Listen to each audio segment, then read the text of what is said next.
नमस्कार साथियों, मेरा नाम है दिव्यांश दीक्षित और आप देख रहे हैं तर्कवाद शो का एक brand new episode. PM Narendra Modi ने कल यानी कि 17 जुलाई 2026 को हरियाणा के जिंद रेलवे स्टेशन से भारत की सबसे पहली हाइड्रोजन पावर्ड पैसेंजर ट्रेन को झंडी दिखाई है, यानी कि फ्लैग ऑफ किया है। हाइड्रोजन ट्रेन हरी झंडी मिल चुकी है।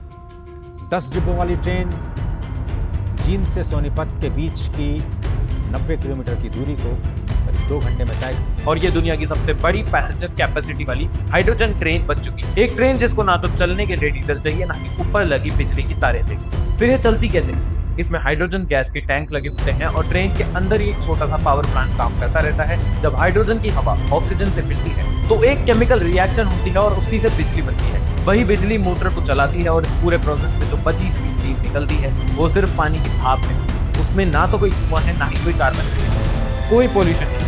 ये है भारत की सबसे पहली हाइड्रोजन ट्रेन जो जिंद से सोनीपत तक 2600 से ज्यादा पैसेंजर की कैपेसिटी रखती है। ये 10 कोच की ट्रेन है जिसमें 8 पैसेंजर कोचेस हैं और 2 ड्राइविंग पावर कार्स हैं। इसको डिजाइन और इंजीनियर पूरी तरीके से इंडिया में किया गया है। इंटीग्रल कोच फैक्ट्री है जो कि चेन्नई में, और specifications research design and standards organization ने तय की हैं और इसकी total power capacity 3200 horse power की। मैक्सिमम स्पीड की अगर बात करें तो 75 किलोमीटर प्रति घंटे की रखी गई है, जबकि डिजाइन स्पीड 110 किलोमीटर प्रति घंटे तक है। रूट पर 90 किलोमीटर का सफर हो सकता है और ट्रेन दिन में 2 बार आना जाना करे। अब जरा सोचिए, दुनिया में जर्मनी, जापान, चाइना जैसे देश जो कि सालों से हाइड्रोजन ट्रेन टेक्नोलॉजी पे काम कर रहे हैं, लेकिन उनकी ट्रेन आज तक भी 2 से 3 कोचेस की होती आई और छोटे रीजनल रूट्स तक ही सीमित रहती है। भारत ने सीधा 10 कोच की हाइड्रोजन ट्रेन उतार दी जो कि स्केल के मामले में पूरी दुनिया से आगे निकल चुकी है। और सबसे बड़ी बात यह है कि नॉर्मल इलेक्ट्रिक ट्रेन को चलाने के लिए पूरे रूट के ऊपर बिजली की तारें बिछानी पड़ती है, जो कि महंगा और टाइम टेकिंग दोनों था।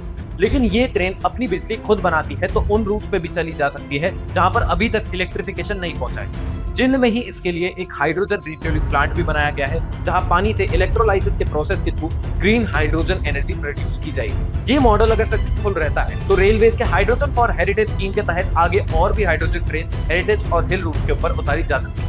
इंडियन रेलवेज के 2030 के नेट जीरो एमिशन टारगेट की तरफ में ये एक इंपॉर्टेंट कदम बन सकता है। मेरा नाम है दिव्यांश दीक्षित और आप देख रहे थे तर्कवाद। मिलते हैं जल्दी एक नई खबर के साथ, तब तक के लिए जय हिंद, जय भारत, जय संविधान, नमस्कार।